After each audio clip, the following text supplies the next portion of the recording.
আসসালামু আলাইকুম বন্ধুরা, আজকে আমি আর একটা কচুর ছড়ার রেসিপি দিব।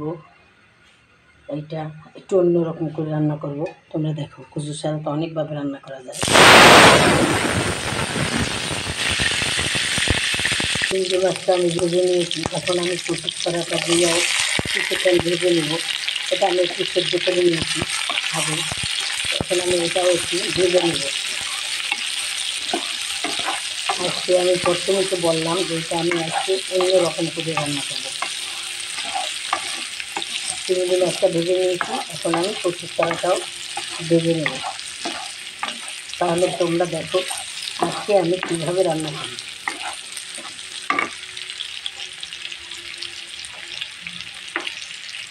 কচুর ছড়াটা আমার ভাজা হয়ে গেছে। এখন আমি কিছু পেঁয়াজ কুচি দিয়ে দেবো। এটা দিয়ে আবার কিছুক্ষণ ভেজে নেব।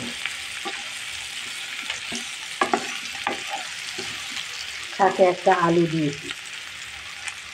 দেখো বন্ধুরা, আমার আলু পেঁয়াজটাও ভাজা হয়ে গেছে, কচুর ছড়াও ভাজা হয়েছে, চিংড়ি মাছও ভাজা হয়ে গেল।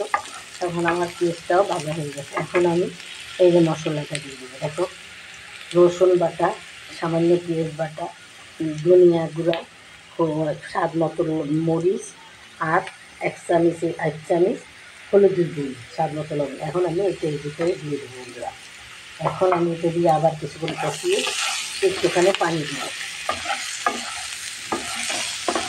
দেখো বন্ধুরা, কচুর ছড়া যেভাবেই রান্না করো না কেন খুবই টেস্ট, এবং এই তরকারি দিয়ে তুমি মনের মতো করে ভাত খেতে পারবে।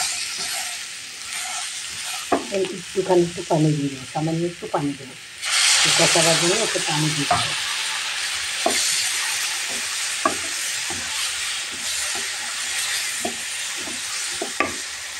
দেখো বন্ধুরা, আমার কচুর ছড়াটা কষানো হয়ে গেছে। এখন আমি গরম পানি ঢেলে দিলাম। পাশের চুলায় আমি গরম পানি করেছিলাম, সেটা আমি ঢেললাম। আরও একটু পানি দেবো আমি। দেখো বন্ধুরা, আমার কচুর ছড়াটা হইতেছে। আমি একটুখানি এখন লেবুর রস দিয়ে দিলাম।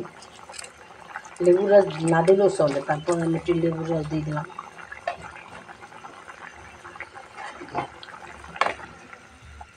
দেখো কত সুন্দর, কত লোভনীয় কালারফুল একটা তরকারি।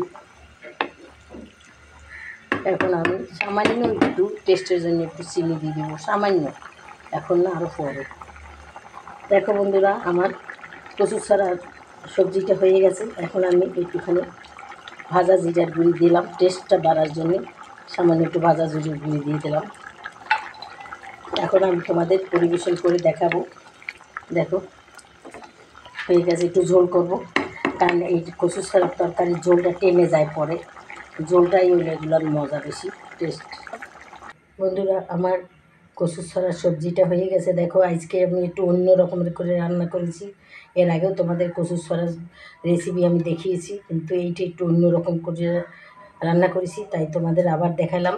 দেখো, তোমাদের কাছে যদি আমার এই কচুর ছড়ার তরকারিটা ভালো লাগে, তাহলে আমাকে একটা লাইক অবশ্যই দেবা এবং শেয়ার করে দেবা, আর আমার চ্যানেলটাকে সাবস্ক্রাইব করে দেবা বন্ধুরা। তাহলে আমি অনেক খুশি হব। তোমাদের তাও আমি দেখা মাত্র করে দেবো বন্ধুরা। সাবস্ক্রাইব করা না থাকলে আমাকে কমেন্ট করে জানিয়ে দেবো, আমি সাথে সাথে করে দেবো। খোদা হাফেজ বন্ধুরা, আবার নতুন ভিডিও নিয়ে আমি আবার আসবো। আসসালামু আলাইকুম।